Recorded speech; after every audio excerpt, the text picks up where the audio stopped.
amazing personality, let me tell you, and one of the inspirations that I personally look up to for advices and support. And she's been an amazing support in a lot of endeavors that I've been taking up. Shilpa has been in top corporate roles for several years in multiple organizations, and she has now transitioned into being an entrepreneur herself. So, helping businesses getting built up in the corporate space to building businesses of her own as well as of her clients. That's where she is right now. And I would like to welcome Shilpa, a lovely person, for this session today. Welcome, Shilpa, to this talk today. Thank you, Karuna. An absolute pleasure to be with you, and so happy that you've taken this initiative. Very proud of you. Thank you. Thank you so much. And I look forward to a very meaningful conversation today for our audience and those who are listening or might watch it later. The topic today that we're going to talk about is the secret sauce to seamless career transition. And the topic is very relevant for all of us who are watching it, or maybe you might want to transition it later, but you need to know about what does it take to do that. Shilpa is going to talk a bit about that. But before we do, get into the tips and discussions, I would like to hear, for the audience sake, Shilpa, about your career and life journey. Do share with our audience about how have you transitioned to where you are right now in your career and life. Sure.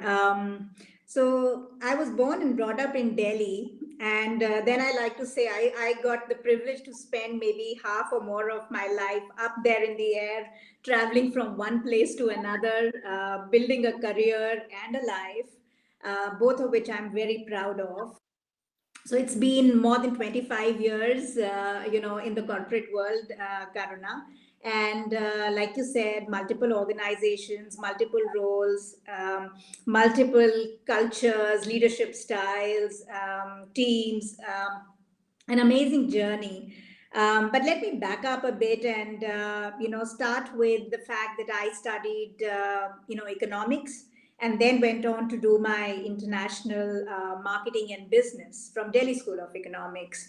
I think that that core essence of wanting to be an entrepreneur was sown very early on in my own head somewhere. And I personally loved the idea of building businesses, seeing brands evolve, looking at how consumers really interact with one brand versus another, also looking at all the craziness that happens in the business world. So I think, entrepreneurship, leadership, and gender equity were very big already in my mind as I started my career. And my career, of course, has spanned, primarily in the consumer and the lifestyle domain. Started my career selling Indian beer and taking it to foreign shores, the US, Europe, Southeast Asia, and then some high fashion. Transitioned to a beautiful Swedish brand called Oriflame, natural Swedish cosmetics. And there, my journey started not just with beauty and personal care and wellness, but also the fact that business can do so much good. So business can be purposeful. Business can actually be built by building communities of fans and ambassadors. And then the product might just become even incidental when the business starts to do so much good back for the community. And I think, getting to know the whole social commerce model very early on, which was a very different and new model at that point in time, especially in India, gave me that opportunity to interact very closely and get direct feedback from consumers, from our business partners. I traveled the length and the breadth of the country, small towns, cities, and there weren't very many women doing it at that point in time. But I think, I always went by the Richard Branson saying that when an opportunity comes, say yes and then figure out how. So I think, that was really a great way to learn so much, fold up my sleeves, and just take it one day at a time, but learn and learn. And I think that was a great approach in hindsight, because I was so open and moldable and coachable, that I took on more than perhaps my peers at that point in time.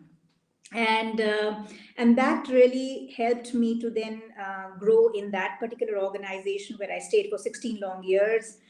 Did my last stint there in a strategic role for Asia, where I was helping several countries like China, Vietnam, Indonesia, Sri Lanka, and of course India and the others, in order to scale up those operations. But all of them were in different phases. Some were in turnaround, some were startups like Vietnam. China was very different and complex in every possible way, and a completely new learning.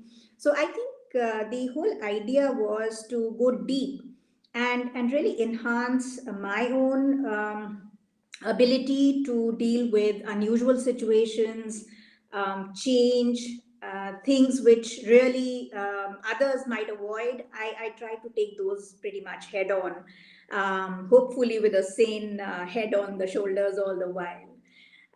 What fascinated me was also the interplay of team, the dynamics when different people came together, especially in a multinational environment where so many things can happen all the time, right?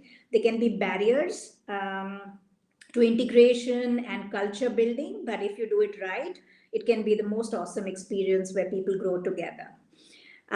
Post the Oriflame experience, I was headhunted out for Forwork, which is very different, a German company.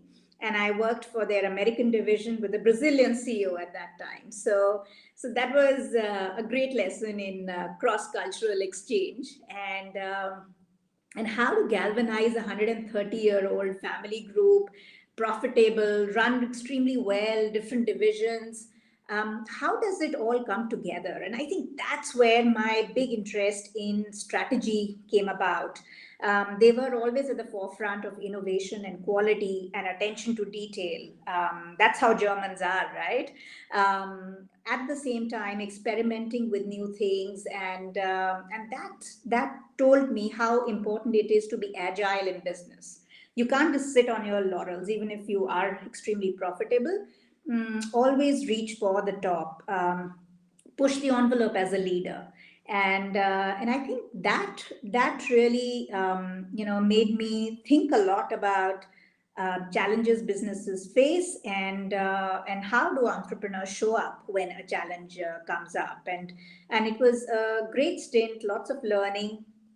Then I moved on to Tupperware brands, where I, then, as I say, retired from the corporate world as the managing director of Tupperware India. And Tupperware, we all know, is an iconic brand. I think they've done an amazing job across the world, for women and their families.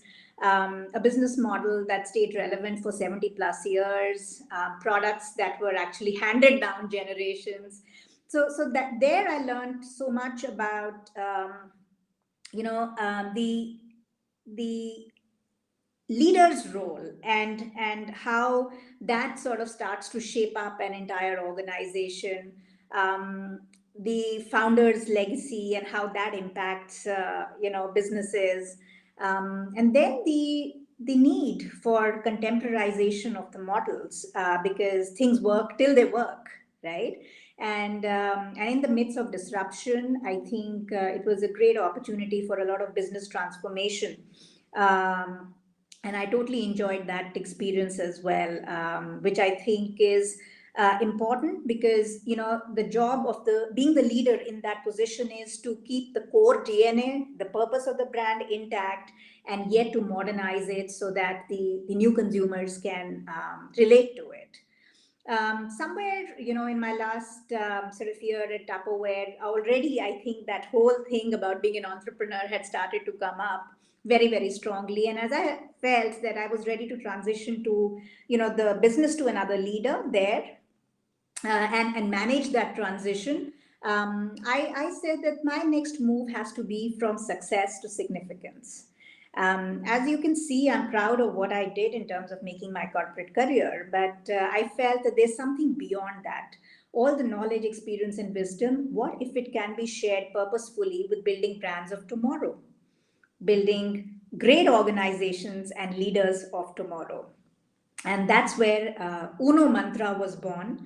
And I became an entrepreneur, a founder, CEO of Uno Mantra, which is my business strategy consulting firm.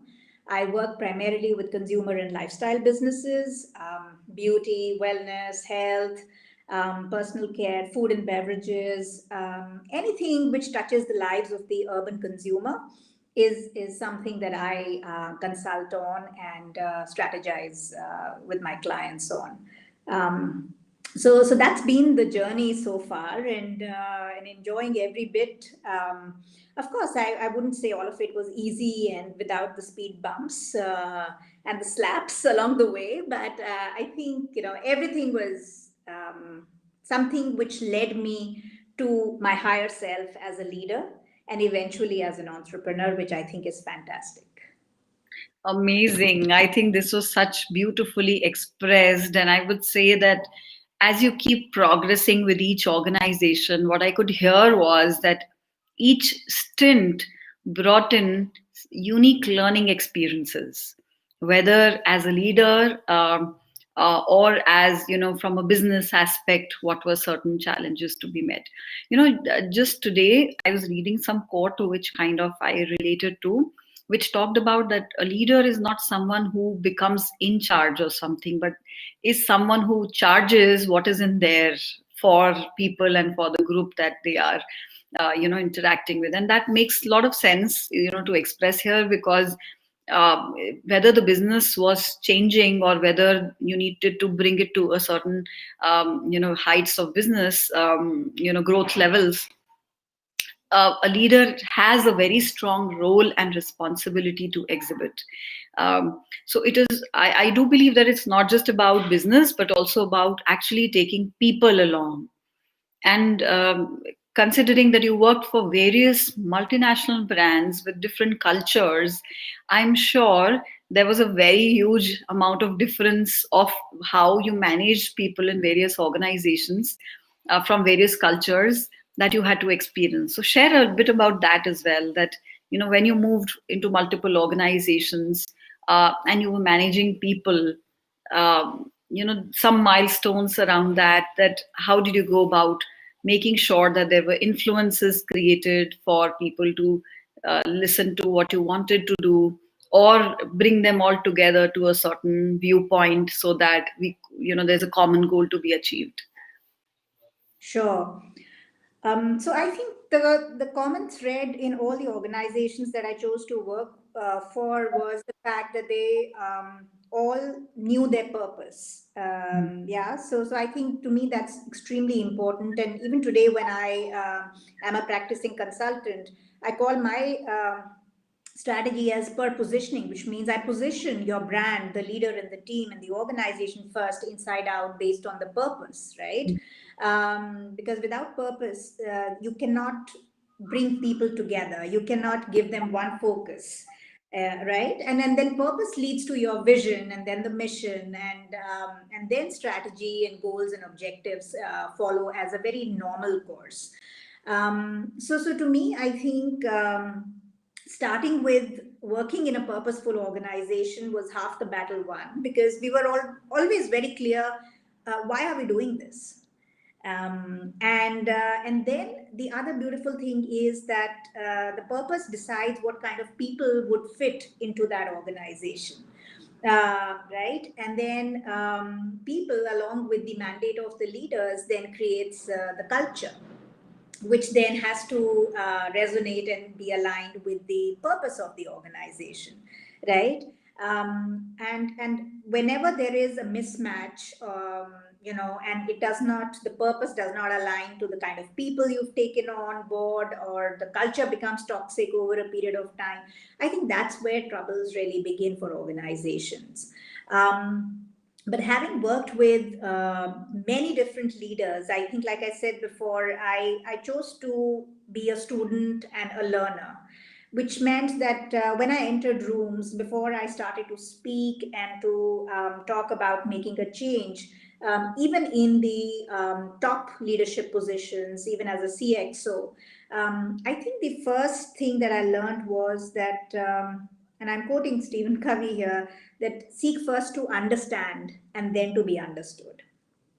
And I really felt A that, lot of sense. Yes. yeah. So just by doing that small thing and giving a good listening ear to people, being authentic as a leader, and choosing to be available and approachable, I think Hmm. that has been very very helpful for me. And over time that became my, I like to say that that became my authentic leadership style. And then when you're not pretending, you are at ease as a leader, I think people also ease up in front of you, Yeah. right? And that doesn't mean by any standards that I was a soft leader. I think soft and strong are two sides of the same coin, right? And initially I wasn't sure, because when you are young and you suddenly have team leading responsibilities, you're just not sure, and you have no female role models to emulate. So and you don't want to emulate the men around you because you don't relate to how they necessarily lead. Of course you like some qualities, and you say, wow, that's inspirational, or this person has amazing energy or positivity or command over language. I mean, so you learn bits and pieces from people, but I think, what really helped me was maybe the fact that I wasn't trying to copy anybody. So over a period of time, as I became more comfortable with my own leadership style, the team started warming up to me. I had great relationships and results both. I think both of those things gave me a lot more confidence to stay the course and continue to evolve and become a better and better leader. Right, and then learn more about the topic of leadership as well. Very And interesting. Yeah, and very interesting, and very authentically expressed. With whatever life experiences that you have. So true that being a leader, specifically a female leader, I'm sure you found very few such women on top in those positions. And when you those look years, around, no way.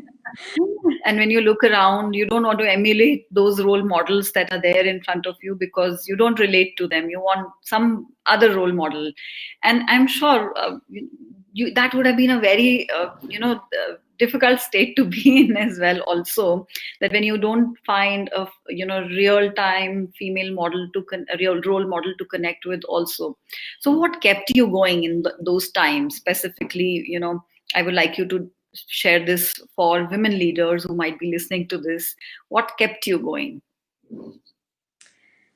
So I feel when the value system that you possess matches the value system and purpose of the organization, to me that was the first step. Had Yeah. there been a disconnect there, and I simply had to come and show up for a job for the heck of showing up for a job, it might not be as pleasurable and inspirational when I talk about it today, Hmm. right? Because then it would have just been transactional, Karuna, right?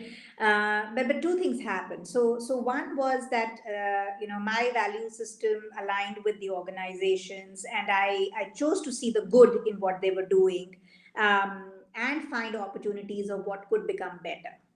And the second was that I wanted to really take the initiative because, especially when you work with the direct to consumer models, you are very closely connected to the community you are serving. So the whole idea of becoming a servant Okay. Hmm. leader, um, you know started to grow on me. And when I saw that what I said, what I did, in fact what I even wore to work and to meetings, had an impact directly or indirectly on people, I just took it as a lot of responsibility, because I felt that I had been given power and influence, and the ability to impact somebody's future. And I cannot take that lightly. So I think becoming a team leader very early on in my life gave me that sense of deep responsibility, and it was really the fact that now you're not just responsible for your own self or your own career alone, but I have to take all these people together with me to the place where they deserve to go. So my interest in developing my teams, to see them become stronger leaders in their own right, to also look at how do we make the organization more efficient and profitable, to how do we serve our consumers better and constantly delight them. I think all these things then just didn't feel like they were, separate in any possible way. I suddenly was finding ways of connecting the dots, and could see that they all have to come together for me to derive a lot of satisfaction and fulfillment from the career I was making, and at the same time to do complete justice to my team, my customers, as well as, of course, the organization that I was serving. So that really kept me going from strength to strength. And one thing I know about myself, that I never went into anything seeing it as a short-term game, right?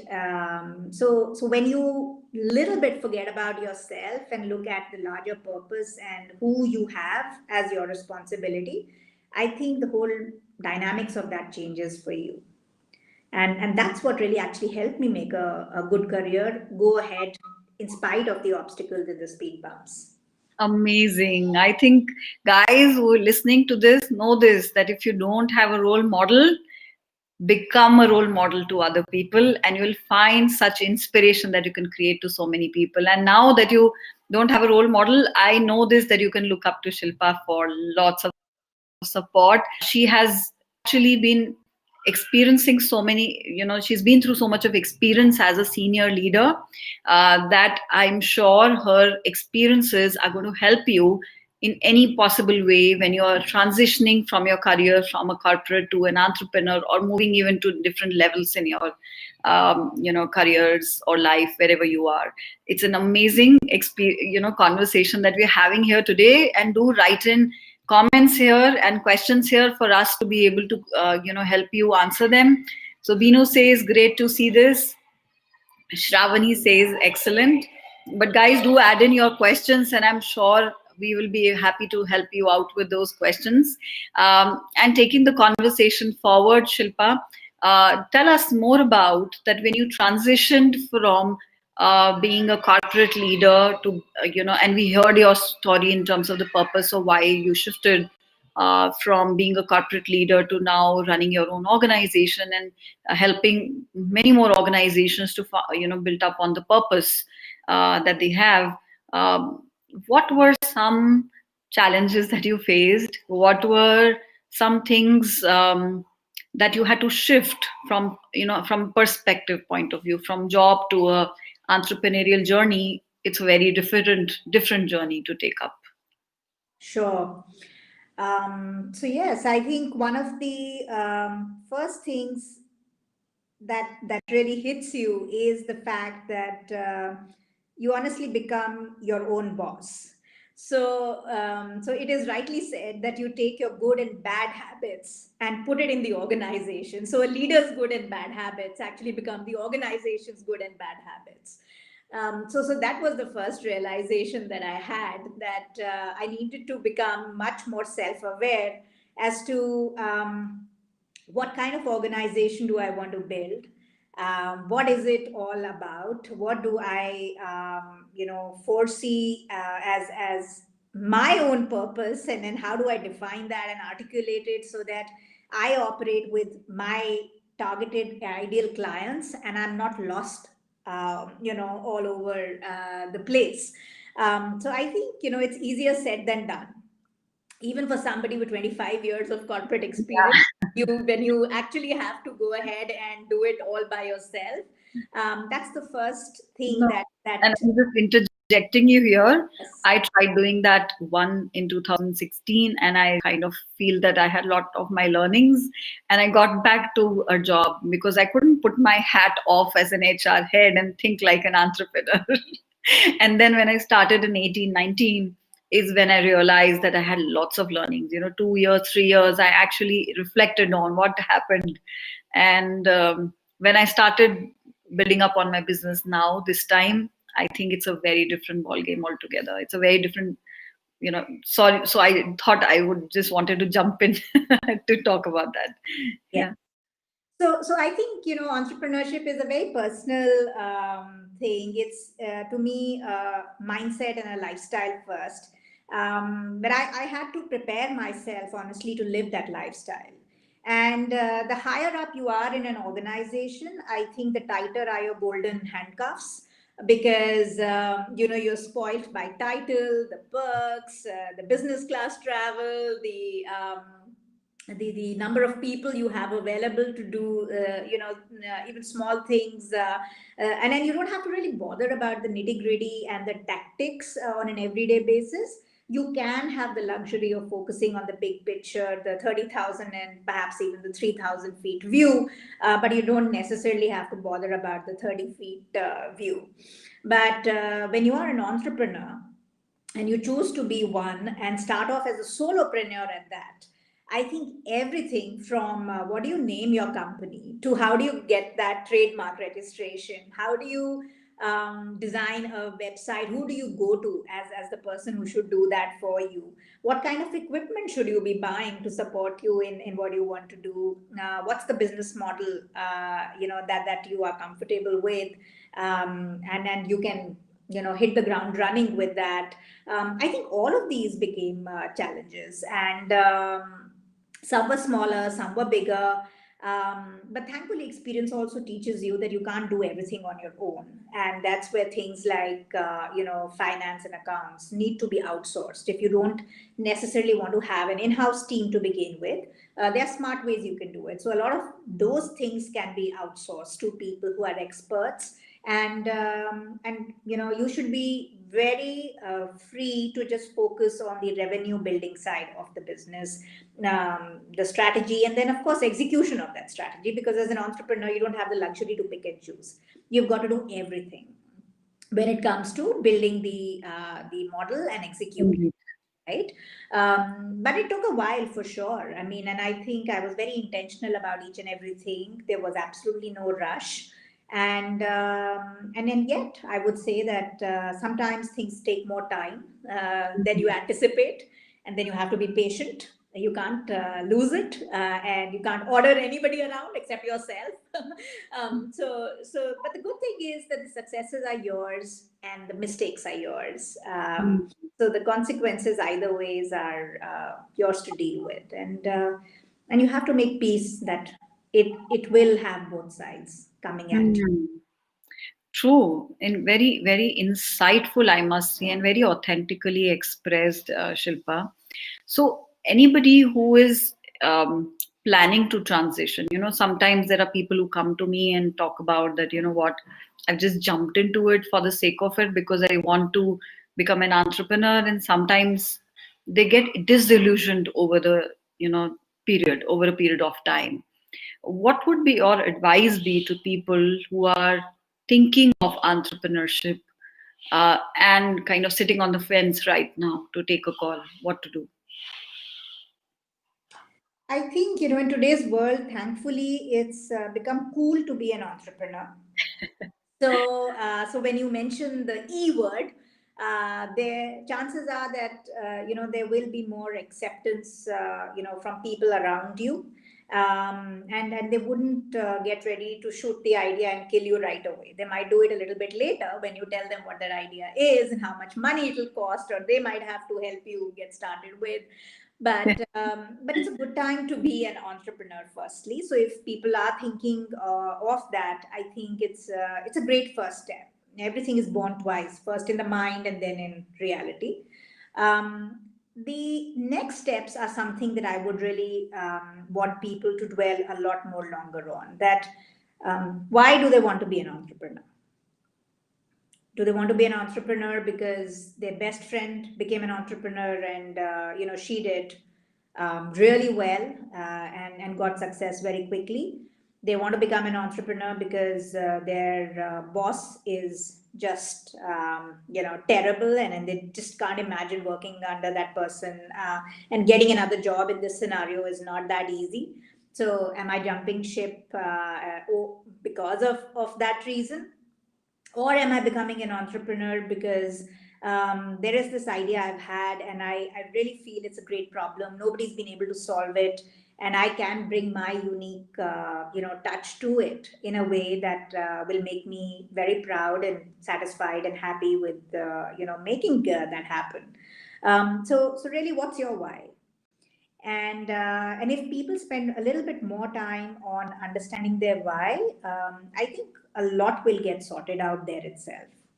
And then I think the next thing would be to really contemplate a lot more on the idea that you have, and test that idea by talking to people who have been entrepreneurs longer than you've been, people who might have expertise in that area, or just life experience. So test your idea, and sometimes there are people I know of who have a zillion ideas. So every day they have a new idea, and they think that's very entrepreneurial. But an entrepreneur not only dishes out ideas, but they also have to execute them and make profit, right? So we have to understand the whole cycle.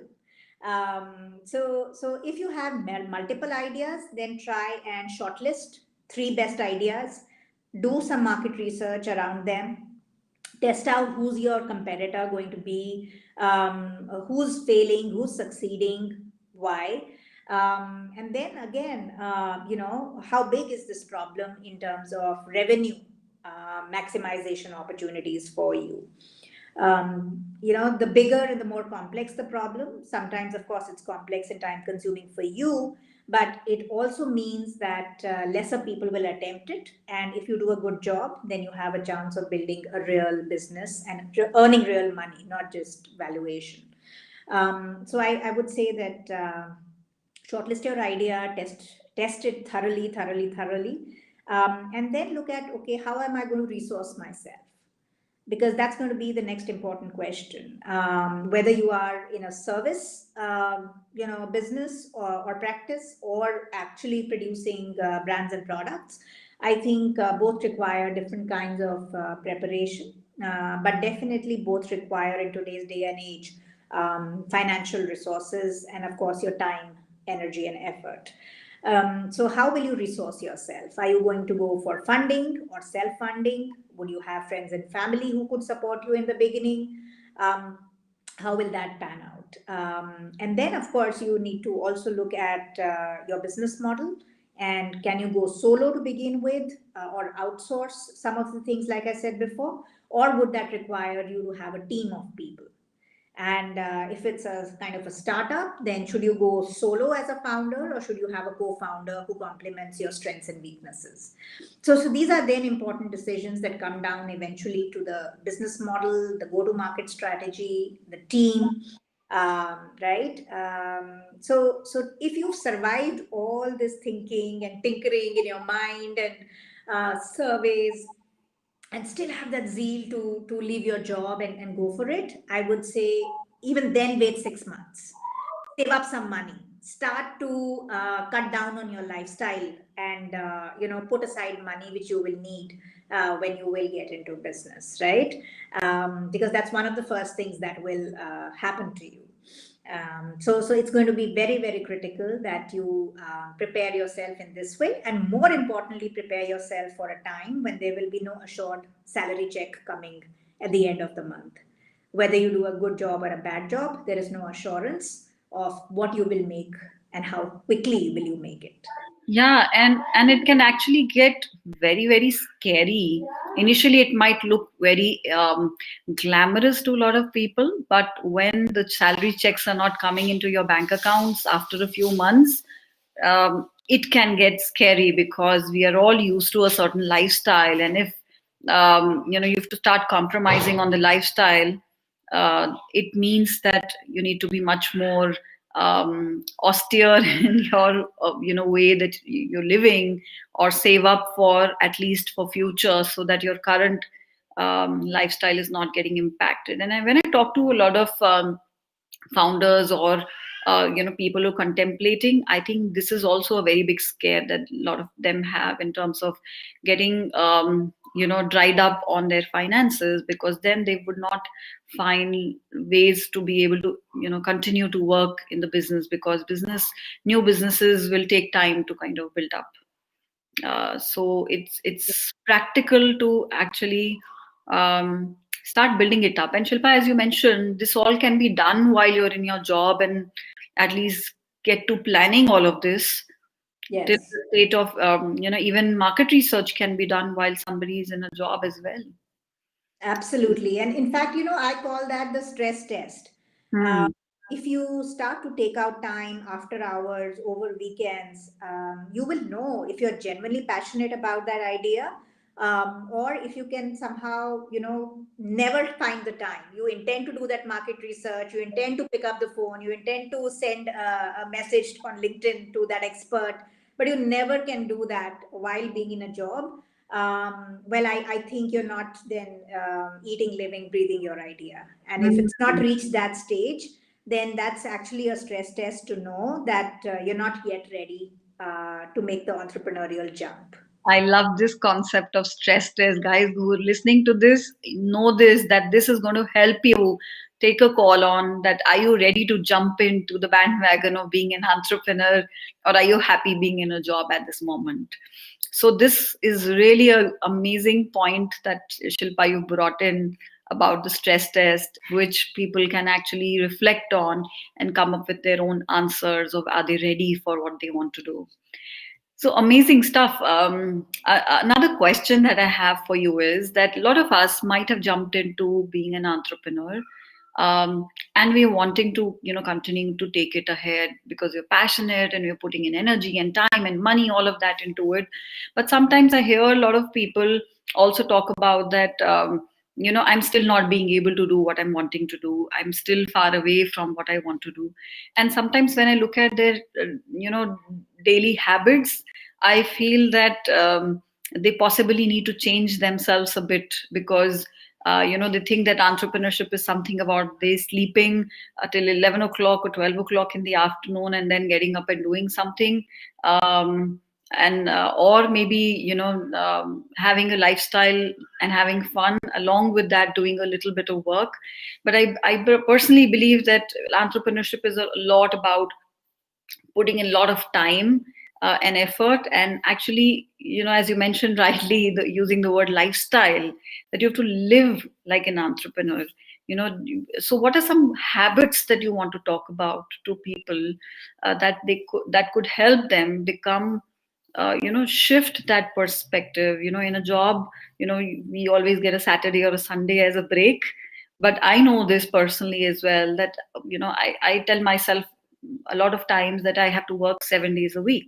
I might take a break in between for for some time, but many a times I am an entrepreneur all the 7 days in a week. So, what Mhm. could be some habits or mindsets, that we all can pick up, in terms of tips that you can share with people that could help them also transition seamlessly? Sure, and I think what you've hit upon now is the most crucial aspect, Karuna, in terms of success or lack of it. Honestly, it really comes down to what I do on an everyday basis, what kind of habits and practices do I have. See, the dream of entrepreneurship is finance, flexibility, and freedom. Yeah, true. But that's like the end, the outcome which you get right in the end if you put in a lot of things and do them correctly. The road to achieving that promise or that dream is really walking on the back of really solid, consistent practices, rituals, habits. And entrepreneurs actually honestly have to be even more disciplined than people who are in jobs. And I say that because this is not just discipline enforced by when the office starts and when it ends, because honestly, that's up to you. You can make it start at 12 if you want and make it end at whatever time you want it. And a lot of people are reading Tim Ferriss in the 4-hour work week and getting those ideas as well. But to be able to really be a digital nomad and build that kind of a business is a very different ball game, and not everybody is into that. But if you are really building a more traditional business, I think, and then become responsible for teams and resources and management of so many things all at one time. Like I said, your good and bad habits will become your organization's good and bad habits. So if there's no discipline in when you start work and end work, there is no discipline in terms of your self renewal, rest, healing, times. Um, there's no discipline in what you are eating, when are you eating, right, and the mood in which you are eating it. I think. The fear of burnout in today's competitive age is even more real than it was a few years ago, when things were not moving as fast and the landscape wasn't changing so quickly. So I think it really is in your hands, and that's one of the first things I tell people to do in terms of preparing to be an entrepreneur. So even before you've taken that jump, I think again, it's maybe part of that stress test. um, can you push yourself to wake up at the same time every morning? Can you look at reaching out to 5 prospective customers every day like a habit, as an example? Can you be mindful in terms of planning your menu for the week so that you end up eating healthy, and then looking at making that easy, whether you're ordering in from a place that makes healthy meals, or you have someone making those, or you have to make yours yourself because suddenly you can't afford that extra help, right? Everything goes back into the business. Whatever route you might choose, but I think you should be very, very clear that what are your priorities to be top of the game, right? And that would mean enough rest, enough work, and enough play. Okay, all three are important, Yeah, indeed. And right? as you're talking about it, Shilpa, Yeah. I realized that I personally also have a habit of I forget drinking water all through the day. While I'm working, and especially, in Delhi winters, what happens is, you don't feel the urge so much to drink water.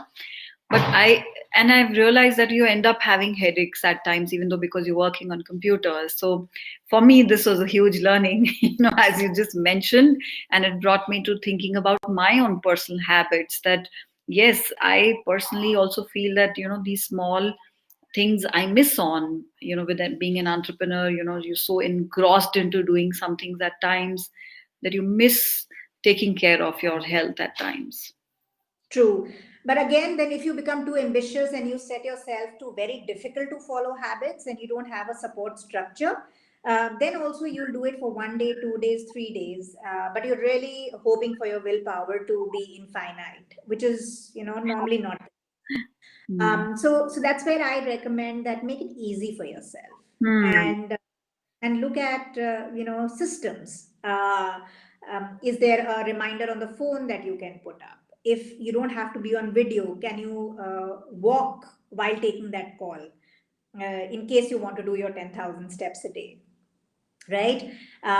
If you're passionate about reading and can't get in books, can you at least push yourself to listen to a TED talk, or read a blog? Something is better than nothing, right? So start small, measure it all the time, whether you're doing it or not doing it. And I think it's a great way of discovering what you like to do, what you don't like to do, and take an accountability partner for things you don't like to do, so that there is somebody else you feel responsible towards, in terms of that. Okay, if I have to report something to someone, then I know that, I better do this, right? But there'll be something which you will do far more easily. So, for example, if you are regular with your social media posts and right now you're creating them yourself because Mm. you enjoy doing those, you will never miss those. Mm.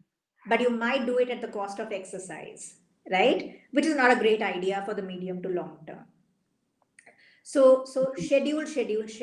Your calendar really becomes your best friend, and what gets measured gets done. So these are some Awesome. very simple things. So Yeah. if the 8 glasses of water, I mean, give yourself a pat on the back if you've had those eight. Put a reminder. Initially, you'll be guilty because you'll end up just having five or six, and then you'll have a good excuse that I had 5 calls today.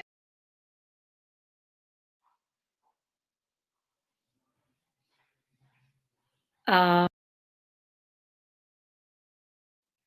there's some issue with the audio. Can you hear me well, Shilpa? I can't hear you.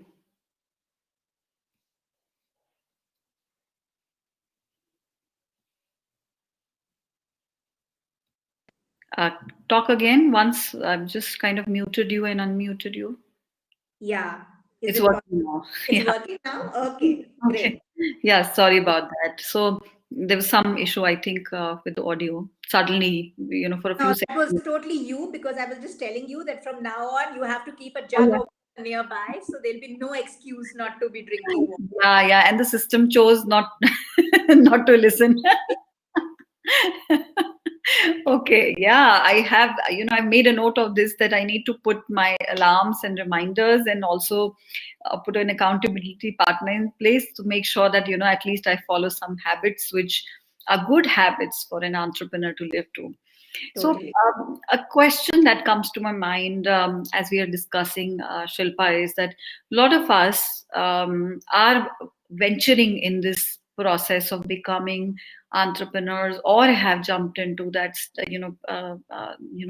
pointer where now we are building up on the businesses, or even for somebody who's in the corporate. There are times when we are building up on our dreams, we might hit obstacles, and that's where I think when you hear about news that some startups have shut down or things have happened like that where they're not making profits, you hear stuff like that. So what happens when somebody hits that spot where they feel, how do you move ahead here from here, that spot of obstacles? How do we keep going in that times when you're facing difficulties, fears, obstacles of, or fear of failure maybe? So how do you go about that? So I always say that make failing a part of the process, a part of the journey, right? So that it doesn't catch you by surprise or shock, and it doesn't seem like, oh, this was never part of the plan. Because if you take it like an outsider to your journey, then you will not welcome it. You will not be able to reframe what happens to you in a way that supports you to go further in your journey and farther in your journey as well, right? But it's easier said than done, Karuna. I think in general we don't like setbacks, challenges, obstacles. We are taught from early on that those are bad words. Those are a sign of failure. You should try and avoid them. People only root for those who are successes. But we also know for a fact that 90% businesses that are set up ever fail, right? Yeah. But but those Yeah. entrepreneurs don't have to fail.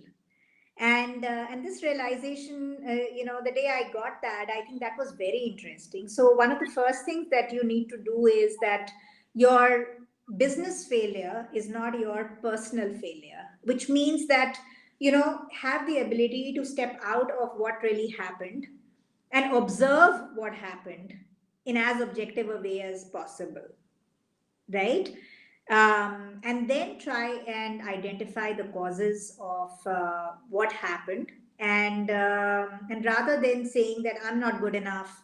And I see women do that a lot more, honestly, that I should have listened to so and so and never started this. I wasn't cut out for this. I don't know why I started this in the first place. etc., etc. So we are very quick to look at making us the source of the fault.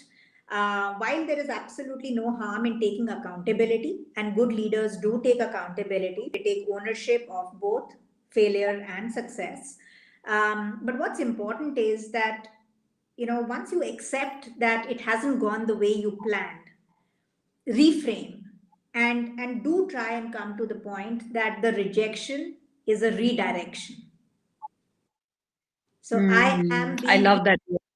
yeah. So what am I being redirected towards? Right.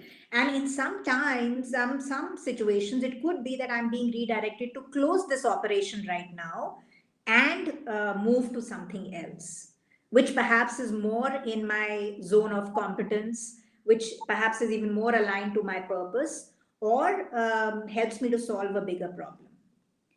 And then ask yourself that, what have I learned from this, so that you don't necessarily repeat the same mistakes, you make new ones, which is fine.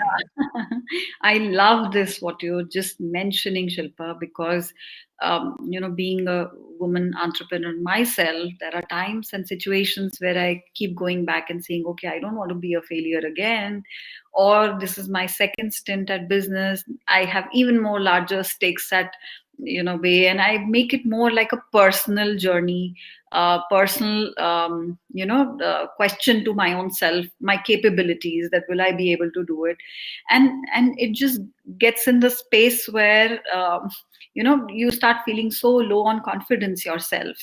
Hmm. And this statement absolutely is so beautiful, because business failure is not the person's personal failure. It could be just that it means that that rejection is actually a redirection.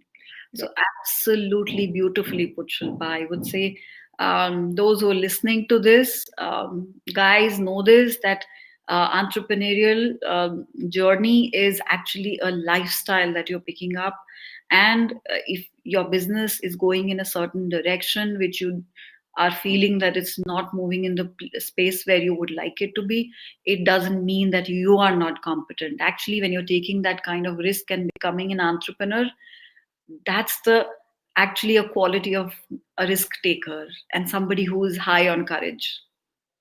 And And risk and resilience, Karuna, I'm interrupting you, but risk and resilience are two words which hmm, go hand in hand with entrepreneurship. If you don't have a risk appetite, don't get into it.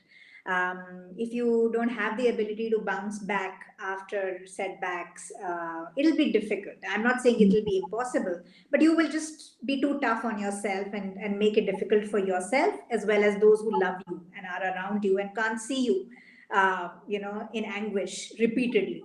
So you've got to build that muscle, and the good news is resilience, like any muscle which can be built with practice and dedication and persistence, it can be built as well. So you don't have to be blessed with it. You can acquire it over a period of time. And like they say, that nobody dies of falling in the swimming pool. You die because you stay there. yeah, and get a mentor like Shilpa on board who can help you. It helps because sometimes, like I said, when we ourselves are not able to detach from that setback, Hmm. or even failure. I don't shy away from using the word failure. Many people sugarcoat it. I say, I mean, if it's not worked as per plan and it's failed, so what? Call it a failure. That's the first step, acceptance. And then you go to reframing it, as to, okay, let's understand that why it did not work as per our objective. And then you will find the solution. Sure. Makes a lot of sense. And I would say, those who are listening, guys, this was golden nuggets given by Shilpa. So listen to the whole video, audio, whatever you're listening right now, listen to the whole of it and know this, that there is such amazing value, meaningful discussion that we've just had, where we are talking about transitioning, which might be from one level to another level, or from shifting from being into a corporate job to being an entrepreneur. I think, Shilpa, this was such amazing value that you've added to people's lives if they've listened to this. We've talked about mindset, we've talked about skills that we need to build up as an entrepreneur. We've also talked about some good habits that we need to develop so that we are successful in the ventures that we are building up. So I'm deeply thankful to you, Shilpa. But before we end this session, I would like you specifically for those women who sometimes question themselves on their own confidence and on their own entrepreneurial capability. I want you to leave a message for all of them, which is about building up on your their own self, which is more about giving them tips and ideas and some value about keep going. So I would really go back to the title of that very famous book, which says, "Feel the fear, but do it anyway." Yeah. And just add this to it, that be smart about it. Don't be naive about it. Mm. Think about it thoroughly, plan it thoroughly, resource yourself well, create a support group, take your family into confidence, take your friends into confidence. You need a support circle around you. And then brace yourself to be on an adventure, and not on a predictable path. And if you approach it like an adventure, there will be great days and there will be really terrible days where you will be down in the dumps. You wouldn't feel like talking to anybody or showing your face to anybody. But hey, it doesn't just happen to you, it's happened to all of us who dare to be out there and leave the comfort zone and dare to do something different with our life. So it takes courage, always isn't rosy, but it's very, very rewarding in many, many different ways. And sometimes not just financially, but what you become as a result of just putting yourself out there is amazing. So go for it. Wow, wow, love that.